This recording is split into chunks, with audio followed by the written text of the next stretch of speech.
यहां जो आप कर्म कर रहे हैं वो आपको भोगने पड़ेंगे, अच्छे या बुरे।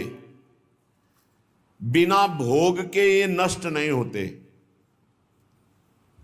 एकमात्र उपाय है, जैसे आपको वकीलों के द्वारा प्रमाणित कर दिया गया कि यहां के वकील है चित्रगुप्त, पूरी सीन सहित आपकी चेष्टाओं को अंकित किया जाता है, वो आपके मन में है, आगे प्रसंग आएगा। और जज हैं यमराज धर्मराज जी, और दंड अधिकारी हैं यमदूत, और दंड विधान जहां होता है उसे कहते हैं नरक। तो जैसे यहां जज ने कानून से अपराध करने वाले को दंड दे दिया, जाओ तुम्हें फांसी की सजा, राष्ट्रपति का अधिकार है, वो पूरा माफ कर सकता है।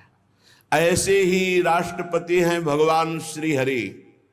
अहम त्वाम सर्व पापेभ्यो मोक्षयिष्यामि मा शुचा। अगर शुभ अशुभ कर्मों से बचना चाहते हो तो एकमात्र उपाय भगवान की शरण में होकर नाम जप करो, अन्यथा अवश्यमेव भोक्तव्यम कृतम कर्म शुभाशुभम। सुमति जी अपने पिताजी को बता रहे, यमदूत ने कहा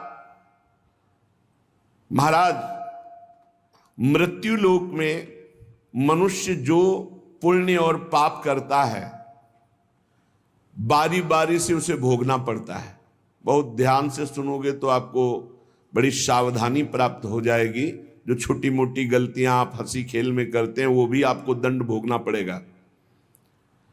ये पाप और पुण्य बिना भोगे नष्ट नहीं होते कि आपने पाप कर दिया और दान दे दिया तो वो पाप कट गया, ऐसा नहीं है।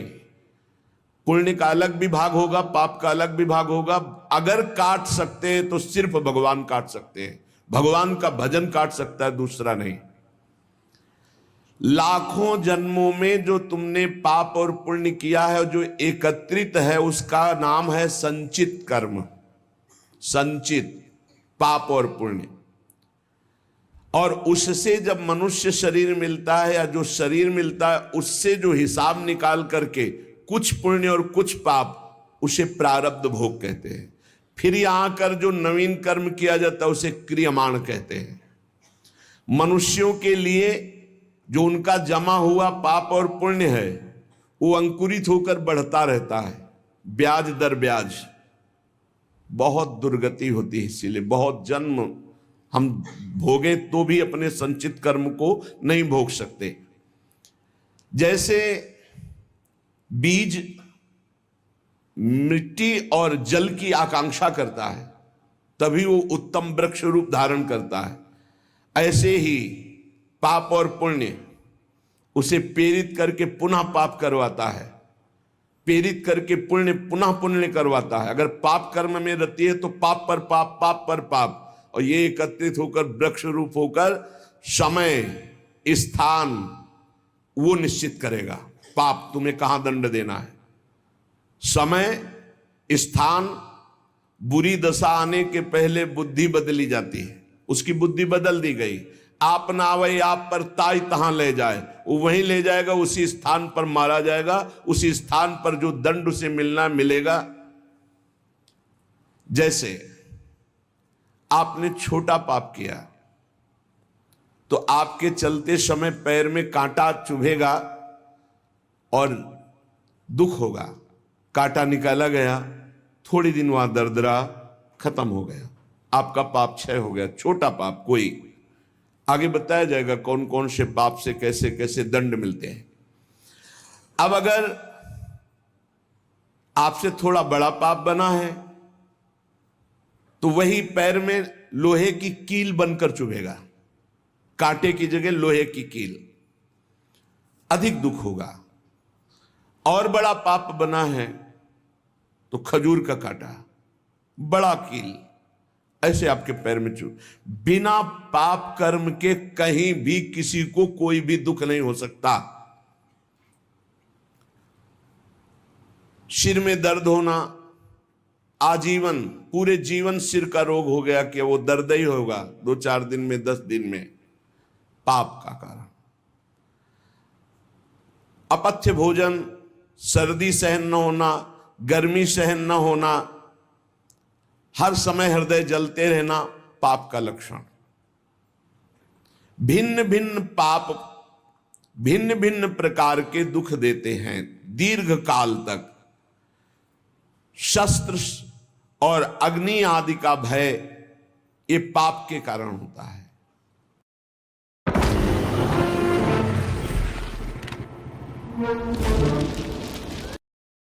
अनेक जन्मों के संचित पाप कोई इसी जन्म के केवल नहीं है, वो केवल मंडराते रहते हैं आकाश में दंड देने के लिए, समय इंतजार करते हैं। जैसे नरक में पड़े हुए जीव तुम देख रहे हो, घोर पाप का फल भोग रहे, केवल दिखाया गया था नरक। जानते हो किस बात से? कल याद होगा सुमति जी ने पानी पीने जाने वाली गौओं को वैश्य कुल में 7वें जन्म में जन्मे जब थे तो उन्होंने उनको नहीं पीने दिया, इसके अपराध से उनको नरक दिखाया गया था। तो वो यमदूतों से प्रश्न करते जाते हैं और उनका उत्तर यमदूत देते जाते हैं। ये जो तुम देख रहे हो तड़पते हुए जीवों को नरक में, महापापी लोग हैं, अपने पाप का फल भोग रहे हैं। जब कोई पुण्यात्मा होता है तो स्वर्गलोक में जाता है, देवताओं के साथ रहता है, गंधर्व उसका गुणगान करते हैं, अप्सराओं का नाना प्रकार से सुख उठाते हैं। और जब पुण्य भोग क्षीण हो जाता है तो फिर यहां आकर के मनुष्य लोक में अपने कर्मानुसार जन्म लेते हैं। राजन, ये जो तुमने पूछा कि किस किस पाप से पापियों को कौन कौन सा नरक में दंड मिलता है, वो मैं बतला रहा हूं। जो नीच मनुष्य कामना और लोभ के वशीभूत होकर दूषित दृष्टि से हर स्त्री को भोग भाव से देखता है, जिसको देखता है बस काम भाव से देखता है। बोले जो दुष्ट दूषित भाव से माताओं बहनों को भोग दृष्टि से देखता है, तो यहां बड़ी बड़ी चोंच वाले वज्र के समान जिनकी चोंच ऐसे गिद्ध बार बार हजारों वर्ष उनकी आंखों को नोचते और खाते रहते हैं। वो आंखें बार बार होती रहती हैं, बार बार निकालते, यही वहां है कि मरना नहीं है। उनकी दोनों आंखों को वज्र तुल्य नरक के पंछी बार बार निकालते हैं और खाते हैं, और उनके पुनः नए नए नेत्र उत्पन्न हो जाते हैं। इस पापी को पलक झपकने तक के लिए विश्राम नहीं मिलता, निमिष तक के लिए कि थोड़ा चैन मिल जाए, महान दुख होता रहता है। हजारों वर्ष तक उसको इस नेत्र दर्द पीड़ा भोगनी पड़ती है। और फिर जब मृत्युलोक में जन्मता है तो नेत्र रोगी पैदा होता है। वो यहां पैदा होगा नेत्र रोगी, या नेत्र ही नहीं है या नेत्रों में दिखाई नहीं दे रहा, कई तरह के व्यवधान, जिन्होंने नेत्रों का दुरुपयोग किया। अब जिन लोगों ने, जिनको तुम देख रहे हो इनकी जबान काटी जाती, बार बार जबान नोची जाती है, ये वही लोग हैं जो शास्त्र का गलत उपदेश किए हैं, गलत अर्थ किए हैं, अपनी वासना की पूर्ति के लिए शास्त्र का गलत प्रयोग किए हैं। जो किसी को गलत सलाह दी है तो इनकी जबान बार बार छोटे छोटे हिस्से में तलवार से काटी जाती है। शास्त्र का उल्टा अर्थ बताया, उसकी जबान को वहां हजारों वर्ष काटा जाता है। खिलवाड़ नहीं, प्रश्न उत्तर कर देना। अगर आपका उत्तर गलत है तो आप नरक जाएंगे। प्रश्न करता तो आप पर श्रद्धा करके पूछ रहा है और आपने मनमानी उत्तर दे दिया और वैसा आचरण कर दिया तो उसको पाप नहीं लगेगा, पाप आपको लगेगा क्योंकि आपने आदेश किया है और आपकी दुर्गति हो जाएगी।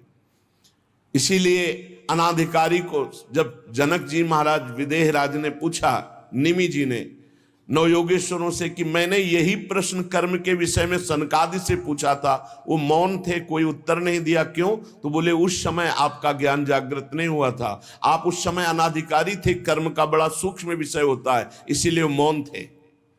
ऐसा नहीं कि हर प्रश्न का उत्तर फटाक से दे दे, और वो गलत है अगर उत्तर तो शास्त्र सम्मत नहीं है तो उत्तर देने वाले को नरक का दंड मिलेगा, उसकी जबान हजारों वर्ष वहां काटी जाएगी। जो शास्त्र का गलत अर्थ करता है, जो शास्त्र को अपनी वासना पूर्ति के लिए घुमा करके बोलता है, जो किसी को बुरी सलाह देता है, उसकी जबान यहां काटी जाती, जो देख रहे हो। और हे सुमति जी, जो वेद की निंदा करते हैं, देवताओं की निंदा करते हैं, संतों की निंदा करते हैं, वैष्णव की निंदा करते हैं, गुरु की निंदा करते हैं, गुरु पर दोष दृष्टि करते हैं, गुरु को वक्र दृष्टि से देखते हैं, क्रोध दृष्टि से। उन सब को यहां भयंकर वज्र तुल्य वाले जिनकी चोंच है, ऐसे पक्षी गिरा गिरा करके उनके अंगों को नोचते हैं, जबान, आंख और उनके शरीर के अंगों को। जितने निमेष तक उनके द्वारा ये जिह्वा जनित पाप हुआ है, उतने 1000 वर्ष तक उनको पक्षी नोचते हैं। जो नराधम बिना दोष के दो मित्रों में फूट डाल देते हैं, एक दूसरे की चुगली करके, पिता पुत्र स्वजन में भेद पैदा कर देते हैं, और जो पुरोहित, बहुत ध्यान देने योग्य बात, अनुष्ठान का संकल्प लेता लेकिन अनुष्ठान पूर्ण नहीं करता, जजमान को क्या पता। जो पुरोहित जजमान से नियत संख्या ले ली धन और अनुष्ठान पूरा नहीं किया, या जो अपनी माता और पिता का अपमान किया, जो अपनी शरणागत, अपने अर्धांग विराजमान पाणिक ग्रहण की हुई पत्नी का विविध प्रकार से अपमान और शोषण किया, वो यहां आरे से चीरे जाते हैं 1000 वर्ष तक। दिखाया, देखो ये बीच आरे से आराम आराम से एक एक अंग चीरे जाते हैं। उस पुरोहित को भी दंड मिलता है, उस पुत्र को दंड मिलता है जो माता पिता का अपमान, उस पति को दंड मिलता है जो पत्नी का शोषण, उस पत्नी को दंड मिलता है जो पति से छल करती है। आप खुली आंख इनकी दुर्गति देख सकते हैं। जो दूसरों को कष्ट देने का स्वभाव बना लिया है, बातचीत चेष्टा से कष्ट ही देना है, जो दूसरों की प्रसन्नता में जलते हैं, जो दूसरों की घरों में, सोए हुए घरों में आग लगा देते हैं या फसलों में आग लगा देते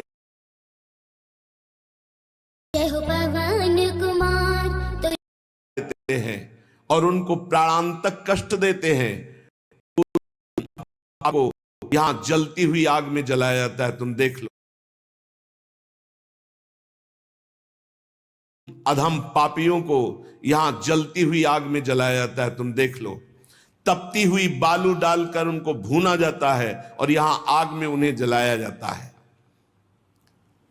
जो एक जगह निमंत्रण मिला, फिर दूसरी जगह निमंत्रण मिला, तो पहले निमंत्रण वाले को छोड़ करके दूसरे के यहां निमंत्रण पाकर फिर पहले वाले के यहां निमंत्रण पाने गया।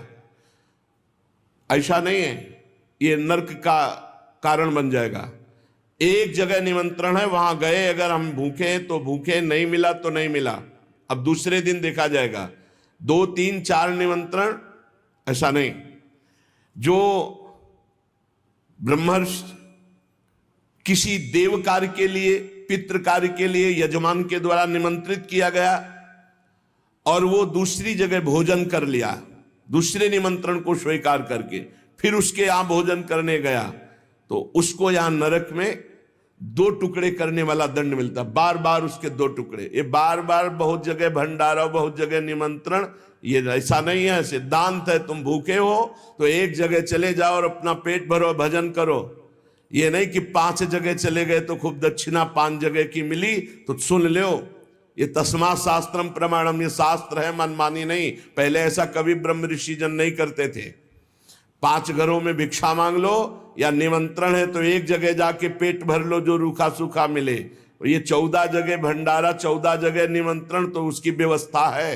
ये नरकगामी बना देगा, बुद्धि भ्रष्ट हो जाएगी। जो सदैव कड़वी बातें बोलकर लोगों के दिल पर चोट पहुंचाते रहते हैं। कुछ लोगों का ऐसा स्वभाव होता है, जब बोलेंगे तो हृदय की पीड़ा प्रकट हो ही जाए, ऐसा उनका है। ऐसे हैं वो, ऐसे बोलते हैं कि अत्यंत पीड़ा दे। ऐसा करने वालों को यहां के पक्षी टूट पड़ते नरक में लाते हैं, नोच नोच करके उनको खाते हैं। जो यहां किसी की चुगली करता है, उसकी जिह्वा तेज छुरे से बार बार ऐसे ऐसे चीरी जाती है, फिर पूरी हो जाती है, फिर चीरी जाती है। जिन्होंने उद्दंडतावश अपने पूज्य जनों का अनादर किया, उनको मारा पीटा, गुरुजनों को, अपने गुरु को, माता को, पिता को, बाबा को, पितामह को। ये पूज्य जन है, ये गुरु के समान पूज्य है। जो अपने गुरुजनों को, पूज्य जनों को अनादर करता है, दंड देता है, मारता है, पीटता है, वो देखो ये कुंड बने हैं विष्ठा के, पीब के और मूत्र के। मूत्र का कुंड, विष्ठा का और पीब का। नीचे करके मुख उन्हीं कुंडों में डाल दिया जाता है, ऊपर से पैक कर दिया जाता है। हजारों वर्ष वही खाओ वही सड़ो, कितना भयानक कष्ट है। नीचे के मुख करके उसमें डाल दिया जाता है। जो लोग भोजन बनाने, बहुत ध्यान से सुनो, भोजन बनाना उद्देश्य रखो, यज्ञ है, यज्ञ के लिए भोजन बना रहे हैं। सबके हृदयों में भगवान है। पहले भोग लगाओ श्री भगवान का, फिर दरवाजे पर निकलो और आसपास झांक के देखो, कोई पशु पक्षी, कोई मनुष्य, कोई संत महात्मा, कोई भूखा तो नहीं दिखाई दे रहा। अगर एक गाय है, कुत्ता भी है, तो घर से जाओ, रोटी लाओ, पहले उसे डालो, भगवत स्वरूप मान करके पहले। फिर अपने घर में जो बड़े बूढ़े हैं सबसे पहले उनको पवाओ, बच्चे जो हैं उनको पवाओ। अच्छी अच्छी चीज तुम पालो, बड़े बूढ़े नहीं, अभी आगे आएगा, उनको भी दंड मिलता है। तो जो रसोई बनाए तो उसे भाग लगाना चाहिए, देवता का भाग, अतिथि का भाग, कौवे का भाग, गाय का भाग, और अपने जो पूर्व के बुजुर्ग जन हैं पहले उनकी सेवा। अच्छा, जो भी रसोई बने, भगवान का भोग लगाया, दरवाजे तक गए, अतिथि को देखा, एक गौ के लिए ग्रास निकाला, एक कौवा पक्षी आदि के, जरूर जरूर ये नहीं निकालोगे तो पाप है। गीता जी में कहा, जो अपने लिए पका के पाता है वो पाप पाता है। तो जो अभ्यागत, अपने बुजुर्ग और अतिथि, अब कोई साधु महात्मा आया, माना कोई भी हो, वो दरवाजे में पुकारा, राधे श्याम, आप छुप नहीं सकते, आपको निकलना पड़ेगा। हाँ, राधे राधे, क्या चाहिए, क्या सेवा करूं आपकी? आप जल पिएंगे, आप भोजन पाएंगे? नहीं, मुझे पैसा चाहिए। वो नहीं दे सकता, खत्म खेल, आपका आदर हो गया।